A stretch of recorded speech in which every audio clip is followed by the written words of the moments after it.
প্রতিটা কাজ যেন নবীর মতো করে হয়, এই চ্যালেঞ্জটা নিতে হবে। আগে 40 দিনের টার্গেট নেই একটা, যে আগামী 40 দিন আমরা নবী সাল্লাল্লাহু আলাইহি ওয়াসাল্লামের মতো লাইফ লিড করব। যদি পারি ইনশাআল্লাহ আমাদের দ্বারা কিছু হবে, যদি না পারি বুঝতে হবে আমরা শুধু কথায় পারদর্শী, আমাদের কাজের কোনো মূল্য আসলে নাই। তো আমরা বিশ্বাস করি যে আমাদের তরুণ প্রজন্ম শুধু কথায় পারদর্শী না, তারা কাজ করেও দেখাতে পারবে ইনশাআল্লাহ। হয়তো বার্ধক্যে যারা আছে তারা হয়তো পারবে না, তারা হয়তো চাচ্ছে কিন্তু পারছে না। অনেক মুরব্বী আমার পরিচিত আছেন যারা চান আরো বেশি আমল বাড়াতে, কিন্তু পারছেন না, শরীর কুলাচ্ছে না, ডায়াবেটিস, প্রেশার আর অনেক সমস্যা। আর যদি পরিবারের মধ্যে ঢুকে যান বিয়ে শাদীর মধ্যে, তাহলে তো অবস্থা খারাপ হয়। আর যদি মাশাআল্লাহ এই যুগের কোনো দিনদার ক্যাটরিনা কাইফ ভাগ্যে জোটে, তাহলে তার পিছনেই সারা জীবন চলে যাবে। সো পরিবারে ঢোকার আগেই, মানে বিয়ে শাদী করে সংসার গোছানোর আগেই পড়াশোনাটা শেষ করে ফেলেন, কারণ ওর পরে রেসপন্সিবিলিটি বাড়বে, আপনার অনেক কাজের চাপ চলে আসবে। এগুলোকে সুন্দর মতো ব্যালেন্স করা খুব ডিফিকাল্ট, এত সহজ না। যুগটা ভাই এত কঠিন যে সব কিছু পারফেক্টলি করার চেষ্টা করার পরেও কখনো কখনো হিমশিম খেয়ে উঠি পারি না। মানে মাঝে মাঝে আমি নিজেও রাগ হই, পরিবারের উপরেও রাগ। কিরকম? সেটা হচ্ছে যে একজন সায়েন্টিস্ট যদি নিউক্লিয়ার ওয়েপেন্স নিয়ে কাজ করে, তাকে একটা রুম দেওয়া হয়, গবেষণা করার একটা টেবিল চেয়ার দেওয়া হয়, একটা ল্যাব দেওয়া হয়, তার পরিবার, তার সন্তান, তার ভরণ পোষণ, তার গাড়ি বাড়ি সব দায়িত্ব সরকারের। তার কাজ কি? সে বসে বসে নিউক্লিয়ার ওয়েপেন্স তৈরি করে। ওই ওয়েপেন্সটা যখন তৈরি হবে তখন ওই রাষ্ট্রের উন্নতি হলো, এটা চত্বরে তাকাতে পারবে না, কারণ তাকালেই বোম মেরে দেবে। আর আমরা যারা দিনের কাজও করে, অনেক সময় দেখা যায় আলেম বা মুফতি বা মুহাদ্দিস বা দায়ী, দেখবে তাদেরকে বাজার করতে হয়, পরিবার মেনটেন করতে হয়, সন্তানের লেখাপড়া দেখতে হয়, তাদেরকে অডিয়েন্স ডিল করতে হয়, মিডিয়া ডিল করতে হয়, মানুষের সমালোচনা অ্যান্সার করতে হয়। কাজের শেষ নেই, মাথা খাটাতে খাটাতে আপনি টায়ার্ড। অথচ উচিত ছিল এই মানুষটাকে রিল্যাক্সে রেখে দেওয়া। আপনার কাজ শুধুমাত্র দিনের জ্ঞান অর্জন করা, বড় বড় ডিগ্রি সার্টিফিকেট অর্জন করা, গবেষণা করা, আলেম ওলামার সোহবতে যাওয়া, কিছু লিখা, কিছু বলা, যাতে ন্যাশন উপকৃত হয়। এরকম সুকুনের পরিবার কয়টা আছে আলেমদেরকে জিজ্ঞাসা করুন। আমার ধারণা যে বেশিরভাগ আলেমেরই এরকম পরিবার নাই। এই কারণে অনেক বড় বড় স্কলার মাঝপথে ঝরে পড়ে, অনেক বড় বড় আলেম মাঝপথে ঝরে পড়ে।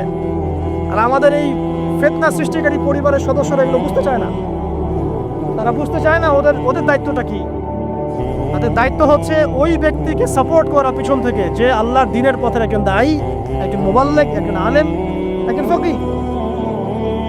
এক্ষেত্রে আল্লাহ পাক হয়তো আমাদেরকে পরীক্ষা করছেন অথবা গুনাহ মাফ করছেন, কিন্তু এটা হওয়া উচিত ছিল না। যারা দ্বীনের পথে কাজ করবে তাদের পরিবারটা হবে সেই রকম যেন পরিবার থেকে কোনো প্রেশার তার মধ্যে না আসে, মানসিকভাবে সে যেন স্ট্রেস না পায়, রিল্যাক্সে সে দিনের কাজ করতে পারে। দেখবেন তার দ্বারা লক্ষ লক্ষ কোটি কোটি মানুষ উপকৃত হবে।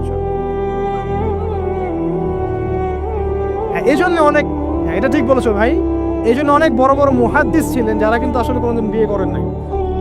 তবে এটা আমি নিরুৎসাহিত করছি না। যদি আল্লাহ পাক একজন দিনদার স্ত্রী আপনাকে দান করেন, আর স্ত্রী শুধু একমাত্র পরিবারের অংশ না, আপনার এখানে মা আছে, আপনার বোন আছে, আপনার সন্তান আছে, ভাই বোন সবাই মিলেই পরিবার। একজন ভালো দেখবেন, বাকিরা হয়তো আপনাকে এভাবে সাপোর্ট করছে না। তো দিনদার স্ত্রী যদি সাথে থাকে ইনশাল্লাহ আপনি বিশ্বজয় করতে পারবেন ইনশাল্লাহ। এটা আল্লাহ পাক নিয়ামত হিসেবে দেখ সবাইকে, সব যুব সমাজকে আমরা দোয়া করি। কিন্তু ডিসিশন নেওয়ার ক্ষেত্রে খুব সাবধান, সতর্ক থাকতে হবে। কারণ সব বোরখবরের মেয়ের পিছনে কি দিন দিতে থাকে না। কয়টা বলছি? তওবা, লক্ষ্য স্থির করা, আপনার হায়াতকে কাজে লাগানো। এরপরে বলছি আমলের কথা। আমল যদি পারফেক্ট না হয় তাহলে আসলে আমাদের দোয়াগুলো ঝুলে থাকবে। আমল বেশি বেশি করলে ইনশাআল্লাহ তাআলা আল্লাহ পাকের নৈকট্য অর্জন করা যাবে, আল্লাহ পাকের মারিফত অর্জন করা যাবে ইনশাআল্লাহ। তখন সেই ব্যক্তির দ্বারা দিনের অনেক বড় বড় খেদমত হওয়া সম্ভব ইনশাআল্লাহ তাআলা। আল্লাহ পাক তৌফিক দান করুন। আর আমলের জন্য একটাই মানে নাসিহা আমার, সেটা হলো রাসূল সাল্লাল্লাহু আলাইহি ওয়াসাল্লামের 24 ঘন্টার যে দিন রাত, এই স্টাইলে আমাদেরকে রুটিন করতে হবে। ঘুম, খাওয়া, লেখাপড়া করা, দাওয়াতি কাজ সবকিছু একদম ওই রুটিন ওয়াইজ। ইনশাআল্লাহ তাআলা দেখবেন আপনার জীবনে বরকত হচ্ছে ইনশাআল্লাহ তাআলা। আমি এমনও সালাফের কথা পড়েছি, আমি নাম এই মুহূর্তে ভুলে গেছি, তিনি যখন দার্স দিয়ে বাসায় ঢুকতেন এত ব্যস্ত থাকতেন দিনই কাজে, দার্স দিয়ে বাসায় ঢুকতেন, যেই সময়টা তিনি ইস্তেঞ্জা করছেন বাথরুমে ওই সময়টা তার সন্তান তাকে পড়াশোনা তো বাইরে থেকে, উনি ইস্তেঞ্জা করতে করতে শুনছেন যে তার সন্তান ঠিক করছে কিনা। এইভাবে তারা টাইম ব্যালেন্স করতেন। এই যুগে কিন্তু সম্ভব হচ্ছে আমাদের পক্ষে? বিভিন্ন ফেতনা চারপাশে, আমাদের শক্ত হতে হবে, দিনের ব্যাপারে শক্ত হতে হবে। আল্লাহ পাক তৌফিক দান করুন। 5 নাম্বার হচ্ছে হালাল উপার্জন। যখন আপনি উপার্জনের দিকে যাবেন, ছোট একটা জব করেন, গভর্নমেন্ট জব হোক, নন গভর্নমেন্ট জব হোক, ব্যবসা হোক, কৃষিকাজ হোক, আপনি হালালে থাকার চেষ্টা করুন। হারাম রিজিকের অনেক প্রলোভন সামনে থাকবে, আরামে যাবেন না, ইনশাআল্লাহ তাআলা দেখবেন আল্লাহ রাব্বুল আলামিন আপনার অল্প রিজিকে বরকত দিবেন।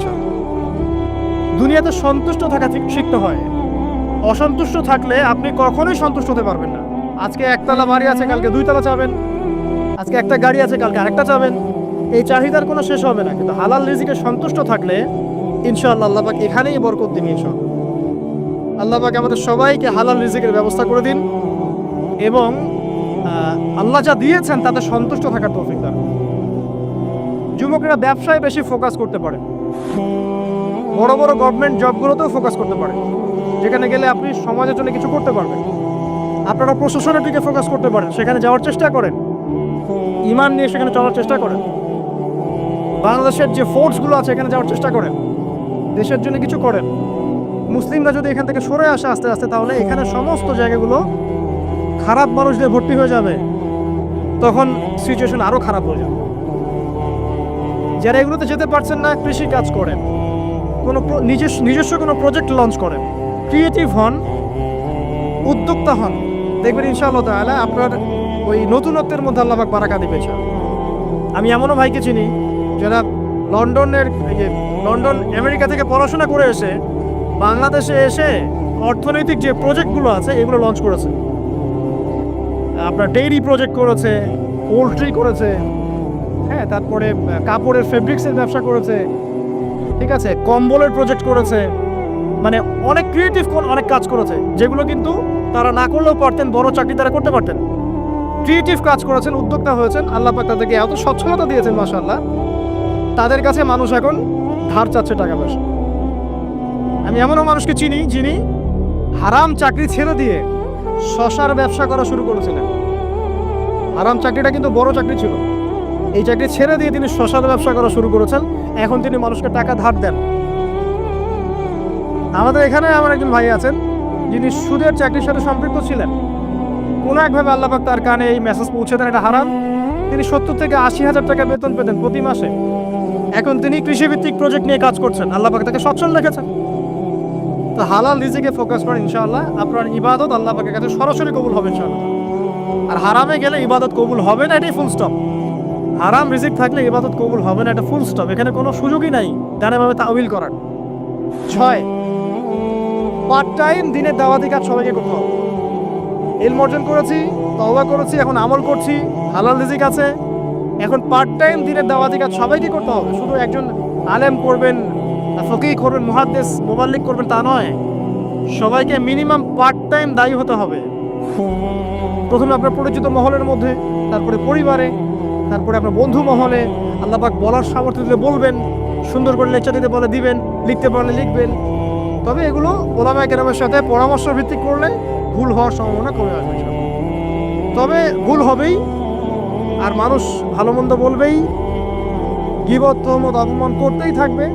যদি আপনি দেওবন্দ থেকে পড়ে আসেন এবং এমন একটা ফতোয়া দেন যেটা এক শ্রেণীর মানুষের কাছে মনে হচ্ছে বেদাত, আসলে ওটা বেদাত নয়, তখন সে বলবে, ওই শ্রেণীর মানুষ বলবে লোকটা দেওবন্দ থেকে পড়ে এসে বিভ্রান্ত হয়ে গেছে। যদি আপনি মদিনা থেকে পড়ে আসেন, পড়ে আসার পরে এমন একটা কথা বলেন যেটা আরেক শ্রেণীর মানুষের কাছে মনে হচ্ছে এটা ভুল, ওই শ্রেণীর মানুষ বলবে লোকটা মদিনা থেকে পড়ে এসে বিভ্রান্ত হয়ে গেছে। সমালোচনা আপনি অ্যাভয়েড করতে পারবেন না, ডিগ্রি সার্টিফিকেট দিয়েও না। সো দাওয়াতি কাজ করবেন আপনার সাধ্য মতো, পরামর্শ ভিত্তিক, তবে কারো সমালোচনায়, গীবতে, আঘাতে ভেঙে পড়বেন না। আপনি যদি আল্লাহ সন্তুষ্টির জন্য কাজ করে থাকেন, আল্লাহ পাক আপনাকে বড় করে দেবে ইনশাআল্লাহু আযজা ওয়া জাল্লা। পার্ট টাইম দাওয়াতি কাজ সবাই করতে হবে, সবাইকে করতে হবে। আর এর মধ্যে থেকে কিছু মানুষকে আলেম হতে হবে, আলেম হয়ে উম্মার দায়িত্ব গ্রহণ করতে হবে। আল্লাহ পাক তৌফিক ইনায়াত করুন, আমিন। আর দু একটা বলে শেষ করে দেই। এরপরে আপনি পরিবার গঠনের বিষয়ে যাবেন। পরিবারটা এমনভাবে গঠন করেন, এক কথায় আপনাকে হতে হবে ইব্রাহিম আলাইহিস সালামের মতো, আপনার সন্তান হবে ইসমাইল আলাইহিস সালামের মতো, এবং আপনার স্ত্রী হবে হাজারা এবং সারা আলাইহিস সালাম তাদের মতো। এরকম যদি পরিবার হয় ইনশাআল্লাহ তাআলা আশা করা যায় সমাজের অবস্থা আগামী 10 বছরে এমন থাকবে না, আগামী 20 বছরে এমন থাকবে না ইনশাআল্লাহ তাআলা। আর সবশেষ যে কথাটা বলবো সেটা হলো যে আমাদের সবাইকে এভারেজ চিন্তা করলে হবে না, আল্লাহ পাকের জমিনে দ্বীন ইসলাম প্রতিষ্ঠার চিন্তা থাকতে হবে। আর প্রতিষ্ঠা মানে নিরপরাধ মানুষকে বোম মেরে হত্যা করা নয়। ইসলামের দাওয়াত, তাবলীগ, প্রচার প্রসার এই বিষয়গুলোকে ছড়িয়ে দেওয়া, এটার জন্য ইউনিটি দরকার। ইউনাইটেড প্ল্যাটফর্ম করতে পারলে খুব ভালো হয়, না পারলেও এখানে বিভক্তি বাড়াবেন না। আপনি আপনার জায়গা থেকে যতটুকু পারেন করেন, এরপর আল্লাহর কাছে ছেড়ে দেন। আল্লাহ পাকের জমিনে দ্বীনের প্রচার প্রসারের জন্য আপনি আপনার জান, মাল, সময়, আপনার শ্রম, আপনার কথা, আপনার কলম, আপনার ইনিশিয়েটিভ সব কিছু দিয়ে একটা স্ট্রাইভ করেন। ওই কাজটাই আপনার প্রজেক্ট, যেটা আপনি কালকে আমাদের মাঠে আল্লাহর সামনে দাঁড়িয়ে বলবেন, আল্লাহ আমি আমার দুনিয়ার হায়াতে তোমার দিনের জন্য এতটুকু কাজ করে আসতে পেরেছি, আল্লাহ এই ওসিলায় আমাকে মাফ করে দাও। আর এখনকার যুগটা অদ্ভুত একটা যুগ, মানে যত এই যুগে আমরা বেঁচে থাকছি আমরা বিস্ময়ে হতবাক। মানে আসলে আবু বকর, ওমর, ওসমান, আলী রাদিয়াল্লাহু আনহুম, আল্লাহ পাক তাদেরকে জান্নাতুল ফিরদৌস দান করুন, তারা যদি এই যুগে আসতেন, একদিন থাকলে আল্লাহকে রিকোয়েস্ট করতেন, আল্লাহ আমাদেরকে আবার আগের যুগে নিয়ে যাও, এখানে থাকতে পারবো। অদ্ভুত যুগ। যুগটা এমন যে ধার্মিক যারা, এখন আমরা যারা ধার্মিক বলে দাবি করি, আমরা বেশিরভাগই এখন দুনিয়া পূজারি। দাড়ি, টুপি, পাগড়ি, জুব্বা, যাই হোক লেবাস পোশাক, আমাদের মধ্যে বেশিরভাগ ম্যাক্সিমাম ইল্লা মাশাআল্লাহ দুনিয়া পূজারি। দুনিয়ার ভালো মন্দ আগে বুঝবো, তারপর দিন। দিনকে আমরা দুনিয়ার উপরে অগ্রাধিকার দিতে শিখছি না। আগে দুনিয়া, পরে দিন। এমন একটা যুগ যেখানে ধার্মিকদের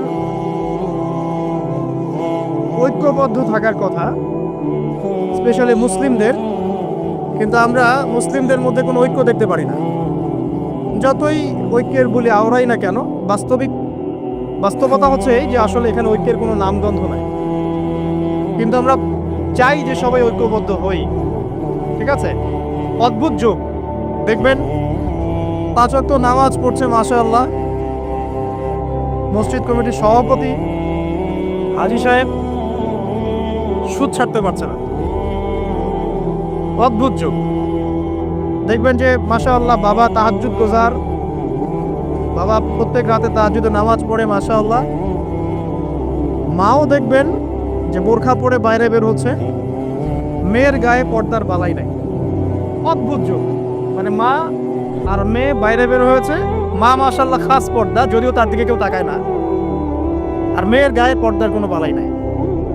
মানে এমন একটা যুগ, আপনি যদি আল্লাহ এবং তার রাসূলের চোখ দিয়ে দেখেন, কোরআন এবং সুন্নাহর নূর দিয়ে এই বিশ্বটাকে দেখেন, আপনি হতবাক হয়ে যাবেন যে কি হচ্ছে আশপাশে। আসলে এই ওয়ার্ল্ডটাই পাগল না আমি নিজেই পাগল? তখন আপনার কাছে এরকম মনে হবে।